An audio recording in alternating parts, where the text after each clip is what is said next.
Bienvenue dans Nouveau Prisme, le podcast qui aborde d'une manière nouvelle et originale le domaine des ressources humaines.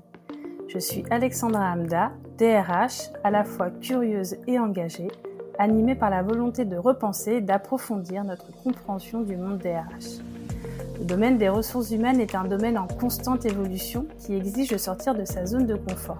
Concrètement, qu'est-ce que ça veut dire ? Eh bien, c'est très simple. Il s'agit d'explorer de nouvelles voies, de changer de perspective ou encore d'élargir notre vision. C'est une tâche complexe mais indispensable car le rôle des RH est essentiel pour accompagner les entreprises dans leur évolution constante. C'est dans ce contexte que j'ai voulu explorer le monde des ressources humaines, des compétences relationnelles, du management et de la communication à travers le prisme d'autres métiers que celui de DRH. Vous verrez, au fil des épisodes, je vais recevoir des invités inspirants, des personnalités passionnées, des experts reconnus et des professionnels engagés. Ensemble, nous allons explorer des sujets, des thématiques qui sont au cœur de notre quotidien professionnel. Mais nous le ferons sous un nouvel angle, celui de leur propre métier. Bonne écoute! Bonjour à tous, alors aujourd'hui je suis ravie de vous accueillir et je vais recevoir donc Élise Moron. Je vais vous la présenter rapidement pour ceux qui ne la connaissent pas encore, je pense qu'il n'y aura pas grand monde mais on va quand même faire la petite présentation. Donc Élise, elle est cofondatrice de Blendy, où elle forme les recruteurs et les managers à maîtriser leur métier avec méthode pragmatisme, mais aussi avec beaucoup d'humour. Ancienne avocate, Élise s'est reconvertie dans le recrutement de dirigeants et de managers, menant plus d'une centaine de missions de haut niveau, avant de décider de partager son expertise à travers la formation. Elle est également la co-autrice du guide Permis de recruter avec Léo Bernard. Ceux qui ne connaissent pas encore le livre, allez l'acheter, c'est une pépite. C'est un manuel qui est concret, opérationnel et qui explique comment identifier, attirer, convaincre et évaluer les talents sans se fier au feeling et à la fameuse improvisation. Avec son approche, le recrutement devient stratégique, structuré, mais jamais ennuyeux. Dans cet épisode, on va vous parler un petit peu recrutement, mais pas que. On va explorer un sujet qui nous concerne tous. Comment devient-on une référence dans son métier ? Élise, elle va nous partager son parcours, ses méthodes et des clés qui lui ont permis de s'imposer comme une figure incontournable du recrutement et de l'écosystème. Et quand je dis figure incontournable, c'est ma présentation et c'est moi qui le dis. Donc, je suis ravie de t'accueillir, Élise. Comment vas-tu ? C'est ce que j'allais dire. Bonjour Alexandra, merci. Là, j'ai une énorme pression. Figure incontournable. Tu me diras combien je te dois. Un peu quand même, on va pas se mentir. Eh ben écoute, ravie de t'accueillir dans ce podcast. On disait tout à l'heure, j'ai reçu Léo il y a un an tout pile dans l'épisode. Exact. Donc voilà, je suis ravie de t'avoir derrière le micro. L'objectif, c'est de parler un petit peu, on t'entend beaucoup sur le recrutement. Ouais. Pour moi, je te vois vraiment comme ce que je disais, une figure incontournable de l'écosystème RH, mais surtout recrutement. Et ça m'intéressait de savoir un petit peu, comment tu avais construit tout ça. Voilà, tu es hyper inspirante avec tout ce que tu fais. Donc, tu vas nous décrypter tout ça. On va rentrer dans le vif du sujet. Tu vas peut-être nous expliquer comment tu as commencé un petit peu à te construire et à construire cette légitimité, en tout cas, moi, ce que j'appelle légitimité, dans ce métier. Comment ça s'est passé ? Écoute, déjà, c'est super dur de bon matin de répondre à comment tu as construit ta légitimité. C'est super dur parce que ça sous-entend que je suis légitime, entre guillemets. Et c'est tout con, mais légitime, c'est aussi croire en soi. C'est déjà énorme. Et ça suppose aussi, du coup, d'être dépourvu totalement du syndrome de l'imposteur, ce qui n'est pas encore totalement mon cas. Mais je crois que, en gros, la légitimité, je pense que tu l'as construit de deux manières. C'est un peu, moi, je trouve, le combo magique. C'est à la fois ce qu'on appelle le savoir-faire et le faire savoir. Le savoir-faire, c'est vraiment le côté, c'est le truc qui est indispensable pour assurer, entre guillemets, et asseoir ton expertise. Tu le crées, en tout cas, moi, je l'ai créé en lisant énormément d'articles. J'avais un énorme syndrome de l'imposteur quand j'ai commencé en tant que chasseuse de tête, par exemple, parce que à la base, j'avais effectivement ce background d'avocate. Pendant 8 ans, j'ai fait du droit, j'ai fait des doubles LLM, je suis partie à Londres, etc., pour être en securitization, produits dérivés, tout ça. J'étais à fond là-dedans. Et du jour au lendemain, je suis plongée dans l'écosystème startup, tech, Startup Nation, etc., sur du recrutement de la chasse de tête. J'avais absolument, mais absolument zéro background là-dessus. Donc, je connaissais ni les méthodes, ni les techniques. Et puis, à l'époque, j'ai reçu comme super formation une tape dans le dos avec va sur LinkedIn et cherche-moi un CFO. Wouhou, génial. Donc, pour le coup, j'avais pas du tout ce savoir-faire. Et donc, j'ai voulu me le créer en tout cas, moi, c'est ma manière de faire. C'est avant de maîtriser un sujet, j'ai besoin de tout savoir, de poncer le sujet, mais vraiment à fond. Donc j'ai lu beaucoup d'articles, beaucoup de livres, beaucoup de newsletters. Je vais pas te cacher qu'à l'époque, c'était plutôt 2017-2018, j'ai lu beaucoup de choses qui étaient, pas françaises. Donc je me suis vraiment nourrie de, bouquins, articles, en tout cas de contenu américain, anglo-saxon et américain. J'ai interviewé aussi des experts, des VP, de belles boîtes et cetera. À l'époque, c'était trop chouette parce que j'avais absolument rien à leur vendre et je leur disais juste: «Je commence ce métier, c'est pas du tout mon background. J'adorais avoir, 15 minutes d'échange avec toi pour que tu me dises c'est quoi les 3 tips entre guillemets pour réussir dans ce métier» et cetera. Et en fait, les gens, on se rend pas compte, mais les gens adorent parler de ce qu'ils font, en tout cas quand ils sont contents et qu'ils aiment leur job. Ils adorent parler de leur job au moins 15 minutes à des gens qui ont envie de faire le pas, de sauter le pas, quoi. Donc vraiment, j'ai poncé mes sujets, et ça, c'est la première chose. Je pense que, effectivement, avant pour te créer une légitimité, pardon, il faut poncer ton sujet. Deuxième chose, je pense qu'il faut que tu t'appropries la connaissance et ça, parfois, il y a pas mal de gens qui sautent cette étape. Je trouve que c'est super important parce que sinon, en fait, tu recraches juste du savoir comme, pardon, comme un singe savant. Et donc, se l'approprier, enfin, chez moi, ça veut dire quoi? Ça veut dire traduire cette connaissance, théorique en réalité empirique. En gros, tu testes, tu mesures et tu en tires tous les apprentissages, en gros, nécessaires. Et puis ensuite, tu modélises ce que tu as identifié comme étant des schémas d'excellence et ensuite seulement tu peux faire le travail de vulgarisation pour pouvoir «partager» entre guillemets au plus grand nombre. La vulgarisation, c'est tout ce qui est la simplification entre guillemets du propos. À l'époque, c'était Boileau qui disait, tu sais, c'était quoi cette phrase? Ce que l'on conçoit bien s'énonce clairement et les mots pour le dire arrivent aisément». En gros, faut être hyper simple et si, par exemple, ma fille de 5 ans ne comprend pas ce que je dis, bah, c'est que je suis pas bonne dans la vulgarisation. Et donc surtout, faut être aussi clair avec soi-même et se dire que, quand on partage, on n'attend rien en retour. Vraiment rien. Le but, c'est juste de partager des bonnes pratiques pour aider les gens au quotidien. En tout cas, c'est moi, ma manière de faire et c'est comme ça que j'ai pris la parole aussi sur les réseaux sociaux. Et je pense que je suis muée par ce truc-là d'aider les gens. Petite, je voulais être médecin pour soigner les gens. Finalement, j'ai été avocate pour défendre les gens et aujourd'hui, je suis formatrice pour aider les gens à aimer leur métier et le faire avec, enthousiasme et efficacité, en gros.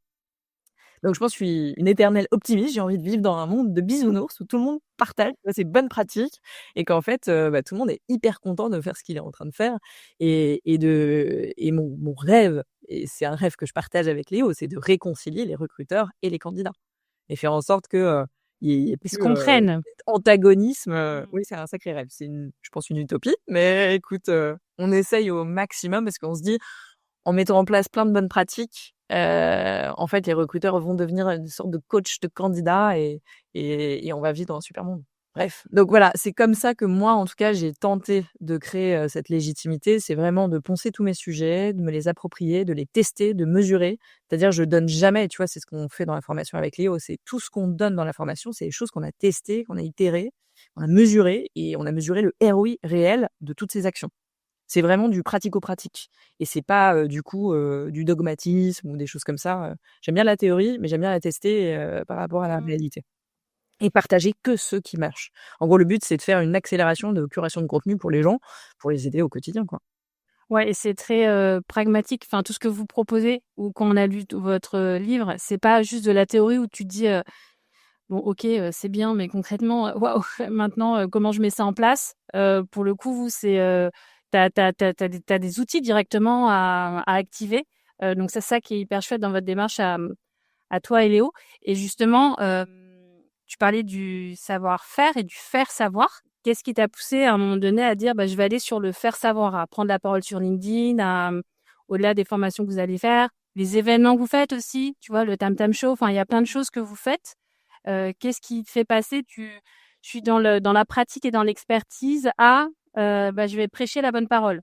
Ouais, bah, alors ça, je te dis, je pense que c'est un truc qui me meut depuis, très longtemps, c'est de vouloir partager des choses. J'aime bien, vraiment transmettre. Tu vois? Quand j'étais, jeune avocate, j'étais, inscrite comme, prof dans une prépa privée et parce que j'avais envie, tu vois, de transmettre aussi, pas mal de techniques à des jeunes étudiants en droit. J'étais aussi formatrice à Segos et la Demos, où je formais des commerciaux, sur des contrats, commerciaux et cetera, aux clauses importantes et cetera. J'ai toujours aimé transmettre, en tout cas. Et En vrai, effectivement, le but, il était un peu de devenir justement un peu le référent sur ce sujet-là d'expertise. Donc, c'est-à-dire, on a trouvé une niche et le but après, c'est de partager au plus grand nombre, mais c'est aussi pour pouvoir ne pas faire de prospection, par exemple. Le fait de prendre la parole sur les réseaux sociaux te permet beaucoup de choses. En gros, on disait tout à l'heure, le savoir-faire, c'est hyper important, mais si tu as que le savoir-faire, personne n'est au courant. Donc, en fait, tu es expert, mais dans ton coin et personne ne sait.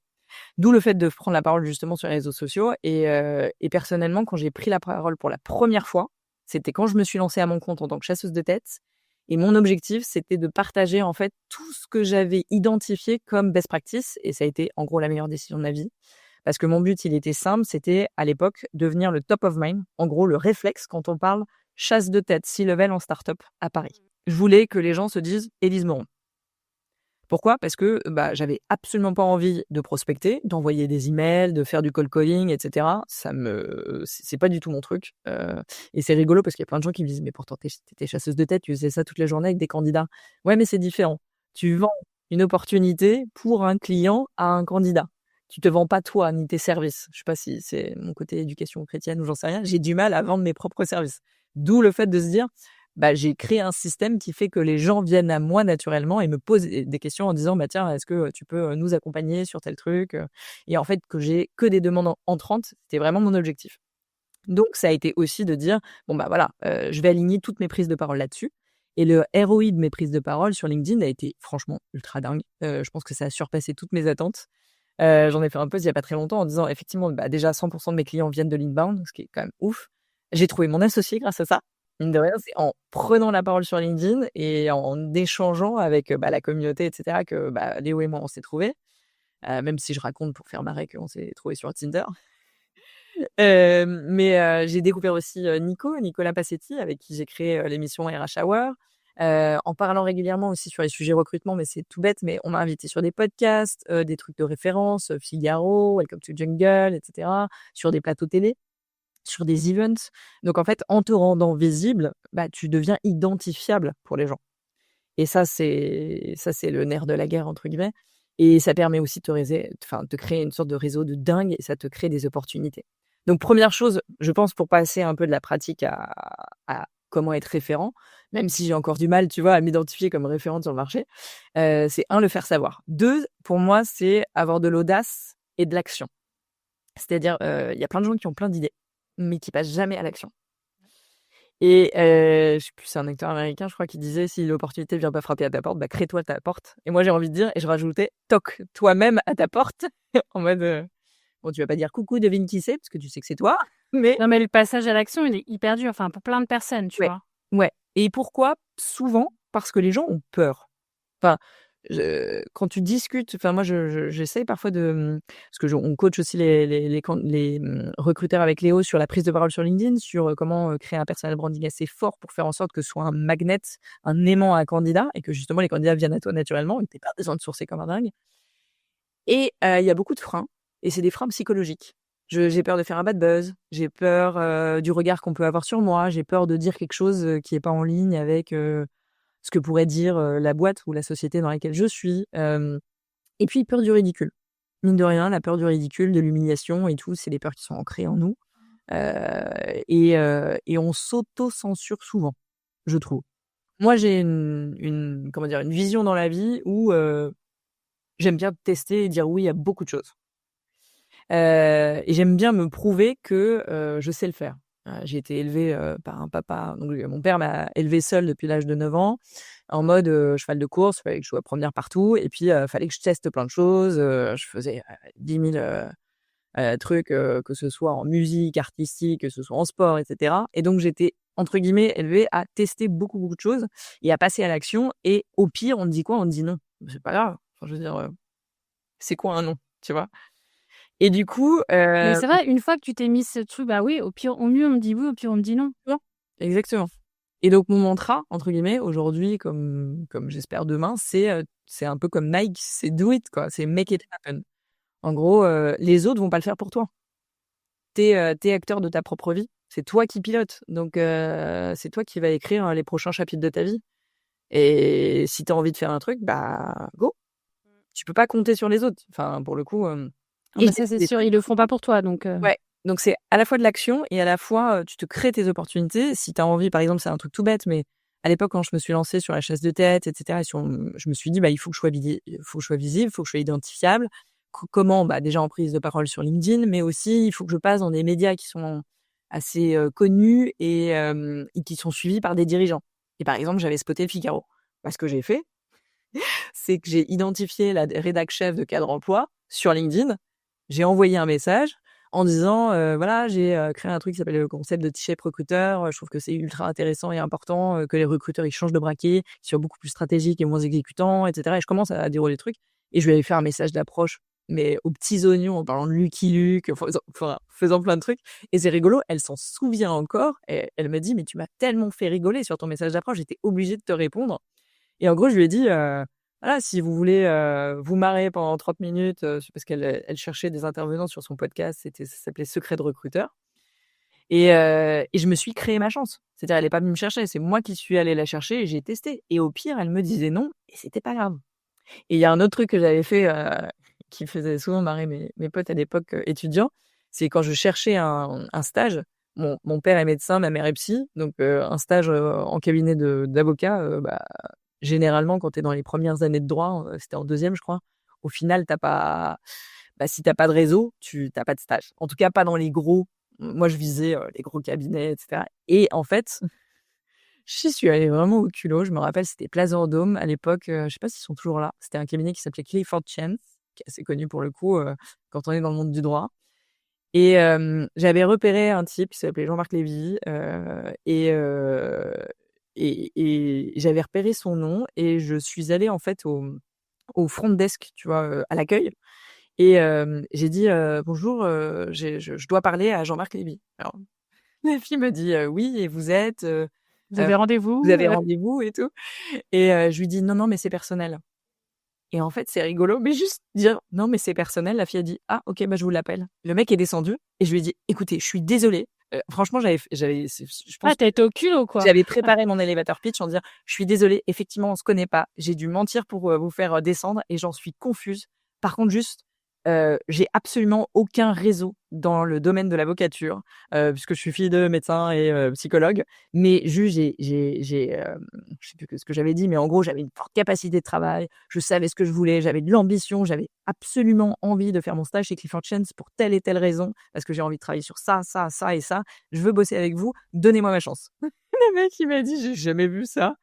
Allez, vas-y, viens, on prend rendez-vous dans mon agenda, je t'accorde 1 heure, la semaine prochaine» et au final, j'ai eu mon stage chez eux. Donc parfois, il faut provoquer un peu la chance. Il faut y aller. Si tu as envie de faire un truc, bah, go et surtout, si parfois on te propose moi, on m'avait proposé, bah, par exemple, c'est tout bête, mais je prends un exemple beaucoup plus récent, Clément Lemingue qui m'avait proposé effectivement de faire, du stand-up RH au Grand Rex avec lui, avec un line-up où les 3/4 étaient rompus à l'exercice et pas moi. Alors j'adore le théâtre, hein, j'ai fait 7 ans de théâtre, je suis une dingue de théâtre. Mais, le théâtre, c'est différent du stand-up. Le stand-up a ses codes très précis que moi j'avais pas forcément et puis c'est super dur en plus de faire rire des DRH. Les DRH, c'est pas le public le plus facile, je trouve. Et du coup, ça m'a fait peur. Mais moi, la peur, c'est rigolo, c'est un, comment dire? C'est un déclencheur d'excitation.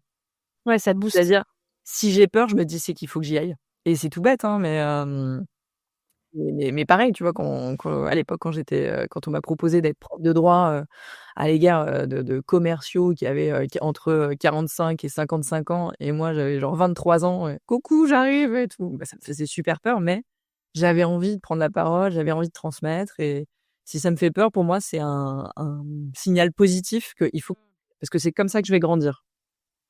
Et tu vois, quand tu parlais tout à l'heure pour ton stage en cabinet d'avocat, tu as été, chercher ton opportunité. Alors, je sais plus dans quel podcast tu disais ça, je crois que c'était celui avec Florent Le Tourneur, où vous parliez justement du livre, Permis de recruter. Vous avez, coécrit avec Léo et je crois que vous avez eu un peu la même démarche, non? Ouais. Avec, la maison d'édition? En fait, Léo, avait rencontré, la directrice de l'édition, des éditions Erol, donc Chloé Schiltz, qui est partie maintenant, je crois, chez Duno. Mais bref, à l'époque, c'était elle et du coup, il avait rencontré lors du lancement de bouquins de Nina Ramen Et il lui avait dit, nous avec Élise, on s'est dit, la première fois qu'on s'est rencontrés, on s'est dit, ce serait quoi ton rêve le plus fou? Et tous les deux, on avait eu la même réponse, c'était écrire un livre. Sauf qu'après, on s'est fait prendre par le business, et cetera, puis on n'a jamais eu le temps de s'y poser, entre guillemets. Et il lui a juste dit, «Écoute, nous, on ne connaît absolument rien du monde de l'édition. Est-ce que tu serais OK pour faire un petit call de 10 minutes avec nous, juste pour nous dire, entre l'idée et le fait qu'il y ait tous les livres distribués, partout dans les Fnac de France, et cetera, qu'est-ce qui se passe et c'est quoi les différentes étapes?» Et elle a dit, «OK, pas de souci». Et donc elle nous a dit, bon, donc elle a pris le truc, elle a pris même 15-20 minutes, entre guillemets, pour nous expliquer tout ça, la semaine suivante. Et elle termine par, «Mais pourquoi? Parce que, vous avez déjà une idée en tête, déjà une trame, déjà une structure?» Et j'ai pas laissé le temps à Léo de répondre, que j'ai: «Oui, tout à fait. On a» alors c'était pas vrai, j'avais rien en tête. Le plan galère dans lequel Juste, on elle me savait met. qu'on voulait écrire un livre, mais c'était pas du tout prévu, on avait, plein de missions, de formation à côté. Mais j'ai vu l'opportunité, j'ai mis pied dans la porte et j'ai dit: faut pas que ça se referme. En fait, le momentum est parfait, go». Enfin, c'est même pas le momentum est parfait, c'est juste l'opportunité, elle est là, faut la prendre.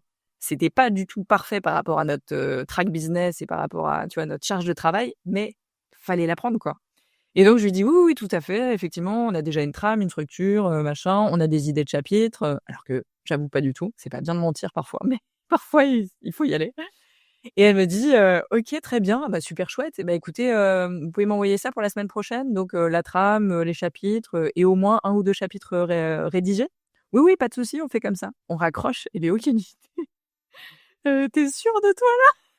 Genre, la semaine prochaine, faut qu'on ait déjà, fait tout ça?» Et je lui dis: «T'inquiète, ça va le faire». Et on a bossé comme des dingues, pendant 3 jours et ensuite on a présenté le truc avec des petites slides, et cetera, avec même des images de couverture, laisse tomber. Les couvertures dingo.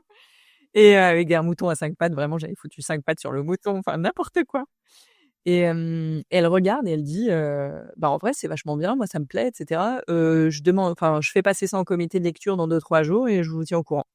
Une semaine après, bon, bah, c'est go, on y va, donc bah, écoutez, commencez à écrire parce que c'est pour maintenant. Et nous, on se dit: «Oh, alors c'était une super idée, hein, mais comment on va faire?» Et ben, on a fait, soir et week-end. Ouais, mais vous avez été, chercher l'opportunité. Oui, ouais. Et ce qui est marrant, ce qui est marrant, tu me disais que toi et Léo, donc tous les 2 quand vous dites, bah, en gros, quand on vous demandait: «C'est quoi votre plus grand rêve?» vous disiez, enfin tous les 2 vous avez dit: «Écrire un bouquin».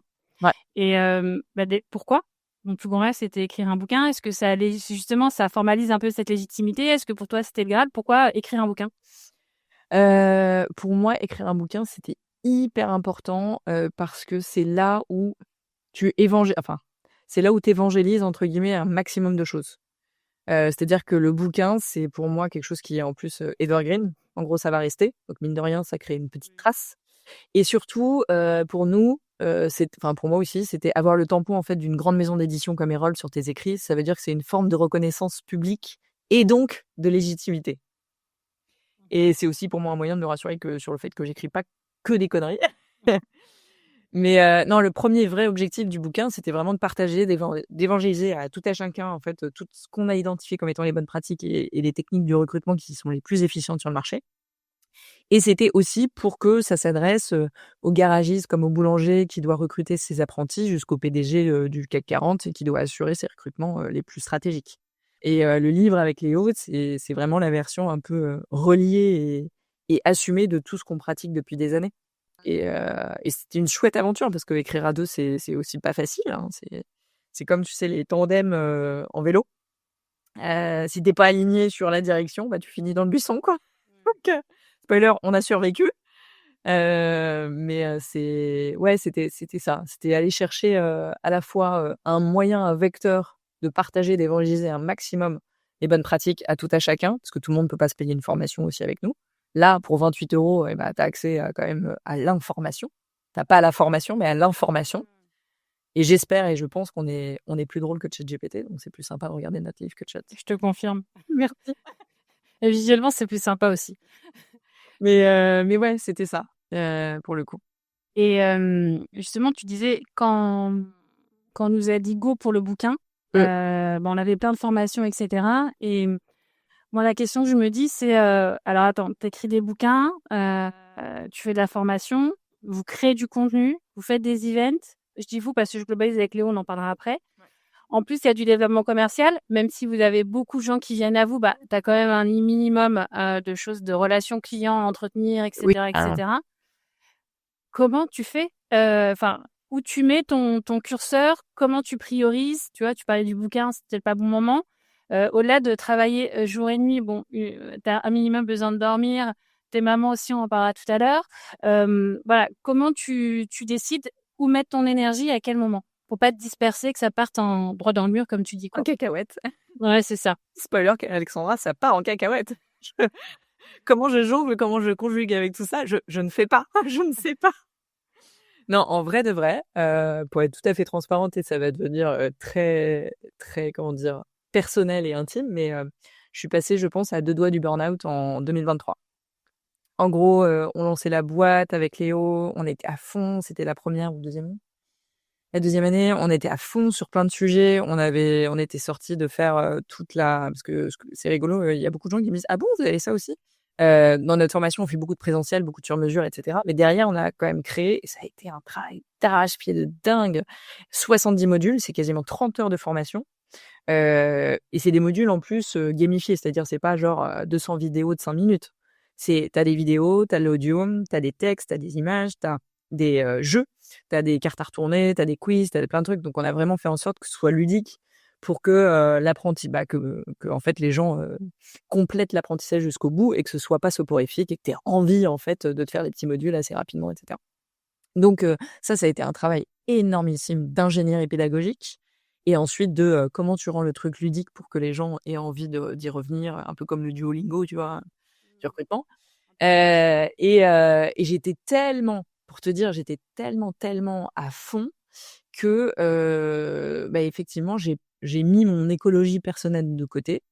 Je bossais comme une dingue, jusqu'à 2 heures, 3 heures du mat. Je me levais super tôt pour amener ma fille et cetera et à l'école ou à la crèche, et je me rappelle que ça faisait genre 1 an que j'avais pas pris de vacances et cetera et je m'étais dit, allez, j'avais des copines que j'avais gardées de mes études de droit et on s'était dit: «Ce week-end-là, on part à Porto» et donc j'avais vraiment sacralisé le truc et pour te dire à quel point j'étais complètement tarée à l'époque, c'est que j'avais dit oui à l'époque à un truc qui s'appelait Refti, je sais pas si tu te rappelles? C'était un truc sur la, prise de référence, automatisée, prise de réf, sur les candidats et cetera. Avec Barthélémy Hic, voilà, qui avait cofondé Refti et il m'avait dit: «Est-ce que, c'est OK pour faire un webinar à 9h30, ce jour-là et tout?» Je dis: «Oui, je prends l'avion 1 heure après, mais c'est OK, bien sûr». N'importe quoi. Je me suis retrouvée à Orly, histoire vraie, hein, je me suis retrouvée à Orly, dans un couloir en face des toilettes. À chaque fois qu'il y a quelqu'un qui se séchait les mains, on entendait le truc. Assise par terre, à faire mon webinar et je m'étais mise contre un mur blanc et personne n'a vu le truc, sauf au moment où il y a eu une annonce, «Le vol à destination de machin». Voilà et donc j'ai fait un webinar devant, 200 personnes, pour FT, alors que j'allais embarquer genre 10 minutes plus tard, quoi et pour te dire, donc j'arrivais pas à décrocher. Je suis arrivée à Porto, j'ai posé mes valises, j'étais un petit peu, j'étais «contente» entre guillemets de me dire: «J'ai enfin, mon petit week-end, faut que je profite au maximum», tu vois? Productivité à fond. Et je pars de ma chambre un petit peu rapidement et je glisse sur le tapis et je tombe sur mon coude et la déflagration fait péter la tête humérale. Fracture, double fracture de la tête humérale et là, je me dis: «Wouah!» Alors déjà, ça fait un mal de chien, tu vois? J'ai accouché, mais alors ça, c'est oufissime en termes de violence, c'est encore pire. Autant te dire que de Porto, je n'ai vu que, l'hôpital et ensuite la clinique privée. Rapatriement en France, j'ai été opérée et cetera. Mais pour te dire à quel point j'étais encore dans le déni, j'ai été opérée et genre 1 semaine après, j'étais quand même à 12 comprimés. J'avais genre du tramadol et tout, des trucs un peu ardos, des doses de cheval et on avait 8 bootcamps ce mois-là à faire. Évidemment, le jour où j'ai été opérée, je ne pouvais pas être, durant le bootcamp, donc Léo c'est le seul qui l'a animé seul. Mais après, tous les autres bootcamps, donc 1 semaine après, j'étais en train d'animer les bootcamps, chaque bootcamp, c'est des 2 jours, donc ça faisait, 8 fois 2. 16 jours de formation, je ne m'en souviens pas. Je n'ai aucun souvenir de toutes ces formations et Léo me disait: «Mais pourtant tu étais super énergique, machin et cetera». Je pense que Ouais, j'étais tu étais en mode, complètement robot automatique, quoi. robot Ou automatique. shooté, enfin un mélange des 2, quoi. Exactement. Et à quel Voilà. moment tu t'es dit, «Stop, c'est trop» et Et Est-ce bah que tu t'es dit à un moment donné: «Stop, c'est trop»? je Et me si suis tu dit t'es à un dit moment donné: «Stop, c'est trop». Donc ça, c'est au début de l'été, 2023, en juin. En genre le mois d'après, je découvre que je suis enceinte. Et le mois suivant, enfin 2 mois suivants, non, en septembre, je découvre que je fais une fausse couche.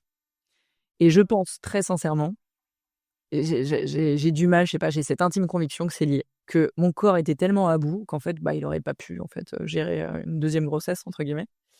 Et je me rappelle, c'était à l'époque, j'avais fait un truc pour, Golden Bees et Le Figaro, c'était au jardin d'acclimatation au Théâtre Rouge. Il y avait un truc qui s'appelait le Disrupt RH et c'était 12 pitchs, un peu comme des TEDx. Il y avait Lobna à l'époque et cetera qui étaient sur scène et j'avais fait un petit pitch, où j'étais habillée en docteur et je faisais l'autopsie d'un message mort dans une boîte mail d'un candidat et cetera. Et à cette époque, tu vois, j'avais un fœtus mort dans le ventre et il fallait que je smile et il fallait, fake it till you make it. J'étais complètement dans le déni et je me suis réfugiée à fond dans le boulot et j'ai continué là-dedans et cetera. Et c'est, quelques mois plus tard où, en gros, j'ai arrêté d'être dans le déni, j'ai accepté ce qui s'était passé et je pense que c'est là où je me suis dit: «Waouh, il va falloir que je mette le haut là parce qu'en fait, c'est pas possible. Je peux pas en l'espace de 2 mois me faire». Enfin, déjà, je pense que personne de normalement constitué tombe de sa propre hauteur, se fait une double fracture de la tête humérale, tu vois? Je pense que c'est mon corps et en plus, ce qui est très drôle, c'est que ma coach business de l'époque, qui m'aide un peu sur le perso aussi, m'avait dit une semaine avant, que je parte à Porto et que je me pète, effectivement l'épaule. C'est moi qui lui avais dit je lui avais dit: «Mais Alexandra, je ne peux pas m'arrêter». Parce qu'elle m'a dit: «Tu vas partir en toupie, tu vas partir en cacahuète là, si tu continues à ce rythme-là». Et je lui avais dit: «Je ne peux pas m'arrêter». Je l'ai appelée après, elle m'a dit: «Bah, tu m'avais dit que tu ne pouvais pas t'arrêter, ton corps t'a arrêté». et maintenant du coup, tu fais comment? Maintenant, ça va mieux. Non mais parce qu'on en vient quand même, on reparlera de Léo, mais là, j'ai plus te parler de ta fille du coup, qui est petite, donc on va pas se mentir, hein, elle a 5 ans, donc ça demande beaucoup, bah, d'attention, de présence et cetera, d'agilité. Voilà, comment tu fais pour, t'organiser, tout ça? Enfin, tu vois, moi, la parentalité, c'est quelque chose qui m'intéresse beaucoup, c'est pour ça, ça m'intéresse parce que quand tu es, entrepreneuse, tu as une boîte, tu fais plein de choses, tu as aussi ta vie de maman. Pour autant, bah, tu arrives à, compartimenter et en tout cas à t'investir dans les 2, mais ça demande, je pense, une certaine organisation, flexibilité, puis peut-être te dire, bah, être tolérante avec toi-même à un moment donné. Tu peux pas être parfaite partout. Toi, c'est quoi un petit peu enfin tes secrets? J'ai pas t mais comment tu fais pour, essayer de trouver le juste milieu? Est-ce que justement tu as pas du tout de tips et tu y vas et puis tu gères comme tu peux ou est-ce que tu en as? En gros, j'ai testé beaucoup de choses. Il y a même Léo qui m'a acheté un bouquin, qui m'a offert un bouquin qui s'appelle Time Blocking. Pouf, tu vois? Faire des blocs enfin, faire des choses par bloc, sinon ton cerveau, il part dans tous les sens et tout. Heu, non, j'ai juste accepté une vérité fondamentale chez moi qui est, j'ai le syndrome de la mouche qui vole. C'est-à-dire que je suis sur quelque chose et à un moment donné, j'ai une idée qui pop et hop, je pars sur autre chose, je pars sur autre chose. Et je sais que j'ai besoin d'être sur 10 000 sujets, 10 000 projets en même temps pour me sentir vivante. Donc j'ai accepté déjà que c'est dans ma nature et c'est comme ça. J'ai accepté aussi que je pouvais pas tout faire chaque jour et ça, c'était compliqué pour moi à accepter. C'est ce qui m'a fait faire, je pense, mon mini burn-out, à l'époque. J'ai, accepté qu'il fallait, pour tenir, boire beaucoup de café aussi. Non, mais en gros, ce que je me suis dit, c'est effectivement, faut arrêter d'être trop sur, se reposer sur ce qu'on appelle la motivation. Pourquoi? Parce que la motivation, bah, enfin, tu peux pas être constant. Par définition, elle va fluctuer dans ta semaine. Donc il faut une discipline. Et en vrai, je vais être très honnête, je la cherche encore. Et c'est rigolo parce que j'ai 2-3 personnes qui m'ont dit: «Ah mais pourtant, je pensais que tu étais une fille ultra organisée et cetera». Non, je finis mes postes pour le lendemain à l'arrache à 2 heures du mat. J'arrive à l'école de ma fille, pas douchée, pas caféinée et parfois même pas habillée. Il faudrait que je me dise: «Allez, je commence par la tâche la plus relou de la journée». Tu sais, le fameux, eat your frog. Il faudrait aussi que je limite mes notifications, par exemple, sur mon téléphone. Il faudrait que je me dise: «J'ai plus que 2 projets en parallèle», mais en vrai, j'y arrive pas. Heu, Maintenant, je commence à me poser quand même des questions en me disant: «OK, c'est quoi le meilleur par rapport à tout ce que j'ai à faire, c'est quoi le meilleur ROI émotionnel et business?» Il y a plein de gens qui disent: «C'est quoi le meilleur ROI business?» Moi, je sais que le côté émotionnel, j'ai besoin de prendre du plaisir dans mon taf. Si je prends pas de plaisir, je vais postponer, je vais procrastiner à mort. Donc il faut que j'arrive à trouver c'est quoi le même, tu vois, même envoyer une facture. quel est quel plaisir je trouve là-dedans? Parce que, bon, maintenant, c'est Léo qui s'en occupe de tout l'admin parce que j'ai pas facturé plusieurs personnes pendant 1 an, juste parce que j'ai oublié et puis ça m'emmerde, en fait, de faire le côté admin. Donc mon cerveau le met de côté. Non, mais je me dis, voilà, qu'est-ce qui est le meilleur ROI émotionnel et business? Si ça «m'excite» entre guillemets et que ça sert la vision, alors c'est go. Si ça me draine, bah non, ou alors je délègue et si ça me fait peur, c'est certainement un oui pour moi. Donc en fait, on est vachement complémentaires avec ça pour Léo. Mais histoire d'avoir effectivement un équilibre parfait, je pense que non, il faut se dire: «Il y a pas d'équilibre parfait». Tu peux pas être parfait. Déjà, accepter ça, c'est compliqué chez moi, par exemple. Donc faut juste se dire: «Voilà, je mets une mini organisation en place pour que rien ne s'écroule et que je retombe pas dans mes travers». Donc par exemple, j'ai appris à sacraliser le temps avec ma fille. À partir du moment où je viens la chercher à l'école, j'arrête. Mais alors, par contre, c'est jusqu'au moment. C'est-à-dire que même quand je suis devant l'école en train de l'attendre, je suis en train de répondre à des trucs sur Notion, sur WhatsApp, sur mes emails, et cetera. Mais à partir du moment où ma fille me voit, elle fait: «Coucou maman!» Ça y est, Ouais, c'est t'es terminé. avec elle. Ouais, je suis avec elle. Je sacralise vraiment ce truc-là. Jusqu'à 21h30, 22h, jusqu'à ce qu'elle s'endorme. Et après, je me reconnecte. Donc souvent, effectivement, mes journées, elles sont en 2 temps. C'est-à-dire à tout jusqu'à 17h30 et puis ensuite, ça reprend à 21h30, 22h. Ce qui est pas forcément, je dis pas de faire pareil que moi parce que Non, non, mais quand j'ai t'es pas parent, de trouvé. toute manière, généralement, t'as plusieurs journées dans ta journée, hein, on va pas se Ouais, c'est mentir, ça. hein. Faut juste apprendre à créer ton sas, Ouais, qui te et à convient. sacraliser peut-être des moments. Et après, tant pis, je sais que je le paye cher parfois à finir à 2h du mat et tout, mais j'essaye de faire en sorte que ce soit pas tous les jours. Parce que c'est là où tu peux vite effectivement aller sur du burn-out si c'est quelque chose qui est constant.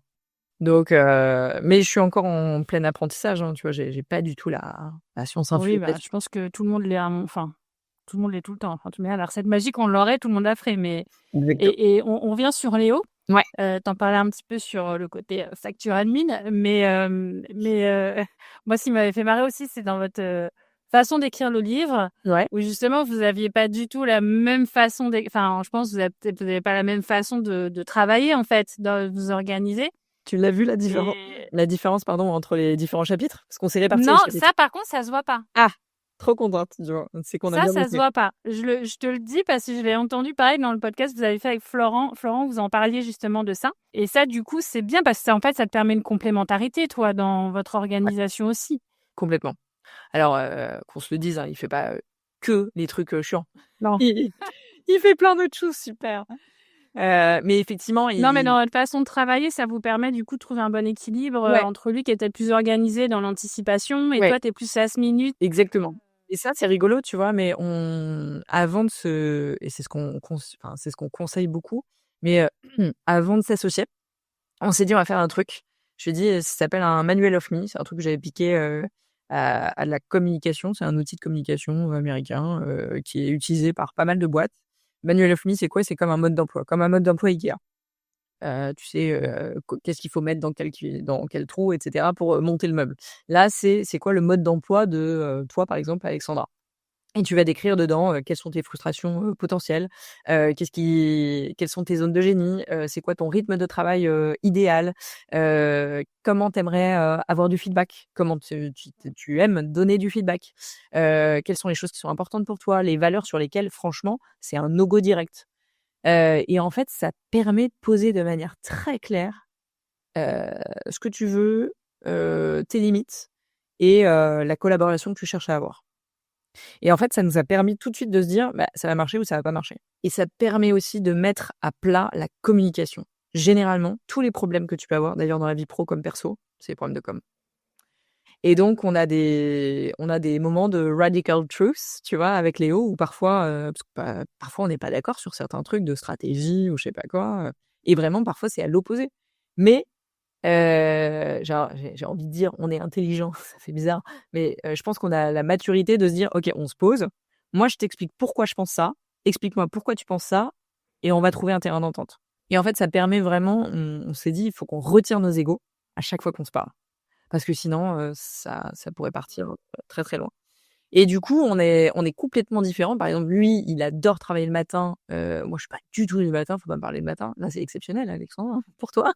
On aurait fait ça à minuit, par contre, ça aurait été pump it up, j'aurais été beaucoup plus énergie. J'aurais été moins au taquet, par contre, hein. Là, ça aurait été plus compliqué pour moi. Mais du coup, je suis plus du soir. Par exemple, lui, il aime bien les feedbacks à chaud, etc. Moi, je les préfère à froid et en bullet point et sans pincettes. Enfin, on a vraiment des trucs. Effectivement, c'est quelqu'un qui est structuré, qui a besoin d'anticiper pour justement que ça lui crée pas des zones de stress et tout. Moi, en vrai, je suis pas du tout organisée là-dessus et je ne fonctionne que sur du last minute. C'est-à-dire, ma créativité, elle est là vraiment en last minute. Sinon, elle est pas là avant. Et ça, au début, ça le stressait de fou. Mais de fou, que je lui dis quand il voyait que, je sais pas, la veille, donc on faisait une intervention le lendemain et c'est moi qui gérais la conférence et cetera et que la veille à 23h, il avait toujours pas les slides et cetera, mais il était en PLS et je lui ai expliqué que, c'était comme ça que je fonctionnais et qu'il fallait qu'il me fasse confiance et en fait, à partir du moment où la confiance, elle s'est construite, j'ai essayé de faire des efforts aussi de mon côté pour, pas que ce soit vraiment la veille à 23h, mais que ce soit au moins la veille à 17h, tu vois? Et on a tous les 2 fait des efforts un peu et fait des pas, l'un envers l'autre pour faire en sorte que ça fonctionne bien et à partir du moment où après tu as une confiance franchement, j'ai une confiance aveugle en Léo, je pense que c'est pareil. On est arrivé à un niveau de collaboration qui est dingue. Après, il y a toujours parfois des petits accros, mais on arrive toujours à dénouer le truc. Tu sais, c'est comme un couple en vrai, hein.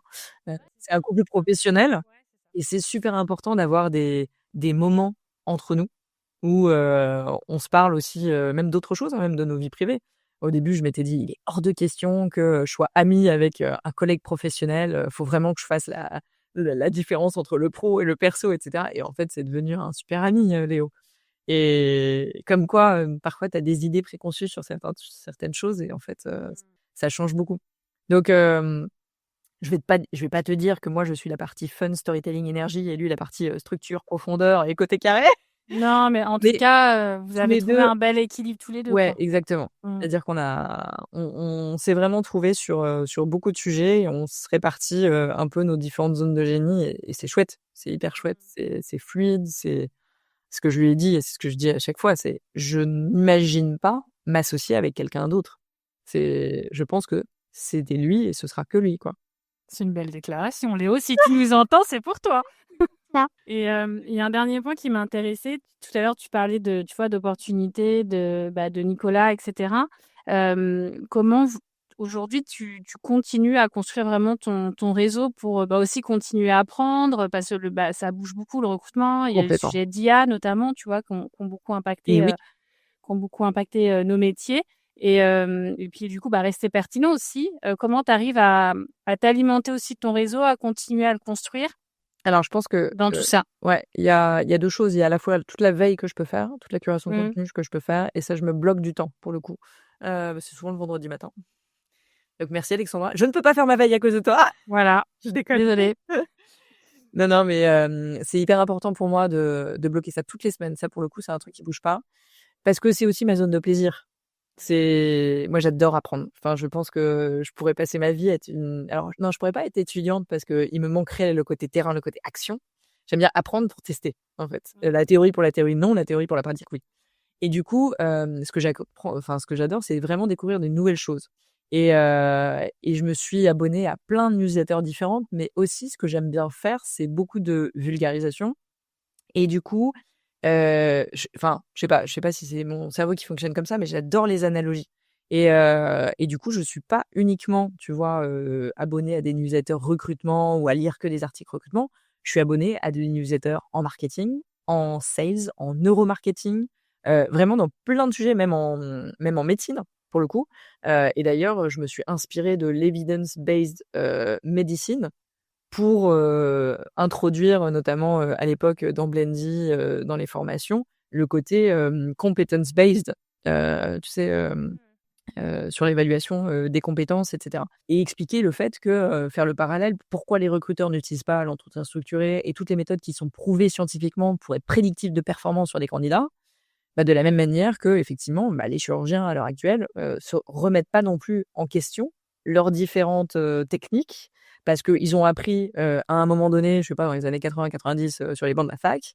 Ensuite, ils ont testé et en fait, c'est leur pratique à eux. Et c'est très rare qu'ils remettent en cause leur pratique à l'aune des nouvelles découvertes qui ont été faites, dans Nature, dans enfin tous les journaux, scientifiques et cetera.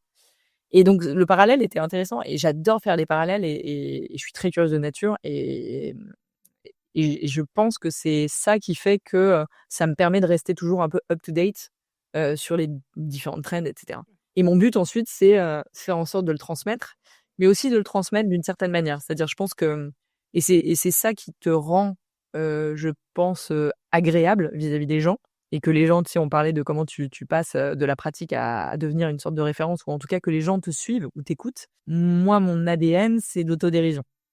C'est vraiment, être sérieux sans se prendre au sérieux. Tu vois, je pense que ça m'a vraiment mais marqué le fait de ma vie d'avant entre guillemets, évoluer dans le monde, d'avocat où tout le monde est dans un jeu d'ego, un jeu de masque, un jeu de faux semblants et tout. Et les gens étaient là-bas, étaient persuadés qu'il fallait être suffisant pour se croire important. Et je trouve ça dingue. Et moi, c'est une culture qui est complètement à l'opposé de mon mantra. Et c'est d'ailleurs un truc que j'avais piqué à mon père quand il était interne en médecine. Il avait, grand chef de médecine, aux urgences au CHU de Rouen, qui avait écrit sur sa porte, qu'il était agréable d'être important, mais qu'il était plus important d'être agréable. Et c'est un truc qui est resté, tu vois, chez moi. Et je pense que quand tu vois que les gens bossent, quand tu partages, quand tu restes accessible, mais c'est là où les gens te suivent. Et pour être une référence, en fait, même si j'ai pas du tout la prétention d'en être une, mais faut être proche de son audience, de son persona, faut savoir comment lui parler, faut l'écouter, faut le mettre en lumière, il faut le mettre en valeur et c'est ça qui fait que, je pense, après les gens te suivent. Ça sert à rien de se prendre pour, je sais pas quoi, entre guillemets, on peut parler de tout sans se prendre au sérieux. Ouais, et tu vois, je pensais au Tam Tam Show que vous Ouais. organisez là, il y a eu la saison 2 avec, les gens, ils viennent aussi pour vous. Enfin, tu vois? Bien sûr, ils viennent pour, toutes les compétences, Oui. mais vous avez réussi à créer votre propre marque à vous 2 avec Léo. Enfin, je sais pas comment dire. Les gens, ils vont venir pour vous aussi, donc ça, c'est hyper important ce que tu dis. Et c'est vrai que, tu vois, ça je rebondis sur un truc, c'est important d'être dans la constance aussi quand tu prends la parole sur les réseaux sociaux, de pas te travestir parce qu'il y a une dernière trend qui vient d'arriver ou un truc comme ça. Il y a beaucoup de gens parfois qui se disent: «Ah bah, je vais changer de ton, je vais changer» et en fait, faut pas sous-estimer, ce que tu dis. Effectivement, les gens te suivent aussi pour ta personnalité, ce qu'on appelle un peu le love branding et ils te suivent pour ton contenu, mais aussi pour la manière dont tu le partages et si tu changes de perso si tu changes de perso tous les 4 matins, bah, ça va pas plaire. Les gens vont se dire: «Bah, c'est pas fiable, c'est pas constant», et du coup, ils vont décrocher. Donc c'est important de rester entre guillemets, «vrai». Et tu sais, je sais enfin, c'est un truc tout bête, mais il y a quelqu'un qui m'a dit, on a perdu alors c'était pas un appel d'offres, mais bref, on était en concurrence avec une boîte un peu plus classique, sur de l'accompagnement marque employeur et cetera. Et on a perdu le deal et la personne nous a fait le retour en disant: «Bah, la DRH, vous trouvez un petit peu trop clivant dans la manière d'aborder les choses et il voulait un ton beaucoup plus classique, beaucoup plus corporate». Et en fait, faut accepter, je trouve et alors après, tu vois, tu respectes la décision et je comprends totalement. Mais je me dis: «En vrai, si c'est ça qu'elle voulait comme communication, effectivement, je suis pas la Elle bonne l'aurait pas personne». eu. Non, Ouais. mais je suis pas la bonne personne et j'ai Mmh. clairement pas envie de faire un truc corporate, qui est Chiant. ouais, voilà, qui est fade et qui sera pas impactant en plus vis-à-vis des candidats donc c'est OK. Je pense qu'elle a son propre prisme de croyance et c'est OK. Mais juste moi, j'aurais pas été la bonne personne et c'est OK d'être clivant. Là, je sais que, je plais pas à tout le monde, Ouais, parce faut que l'assumer derrière, c'est tout. ouais, voilà, Enfin, tu vois, faut être à l'aise avec. exactement. Il y en a qui m'ont dit: «Ah, il y a quand même trop de blagues dans votre bouquin et tout». Je fais: «Bah, écoute, moi, j'ai essayé de le faire, un truc qui nous ressemble ou qui me ressemble et heu et c'est OK si, tu préfères un bouquin, un peu plus, sérieux et tout. Mais je vais pas me travestir effectivement pour te plaire». Ça, pour le coup, c'est un truc qui est assez clair chez moi et que je bougerai pas. Bah, écoute, merci beaucoup Élise. On va finir avec 2 petites questions. Tu nous Oui. parlais de ressources. Alors bon, je pense que tu en suis plein, plein, plein, plein. Mais en gros, si tu avais, 2-3 ressources, vraiment, phares, tu plus, a priori newsletter que podcast, mais juste ou bouquin, que tu trouveras intéressant à partager. Je suis preneuse. Et la deuxième question, c'est si tu avais quelqu'un à me proposer, sur ce micro, ce serait qui?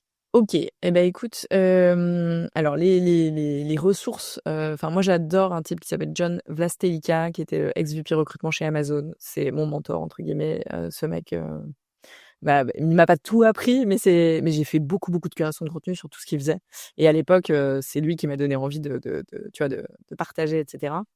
Donc il est très, très bon. Dans les bouquins, si tu veux, recrutement, il y a Talent Chooses You de James Ellis que j'avais adoré. Il y a Hiring Success de Jérôme Terlin, qui est le CEO de Smart Recruiters pour le coup.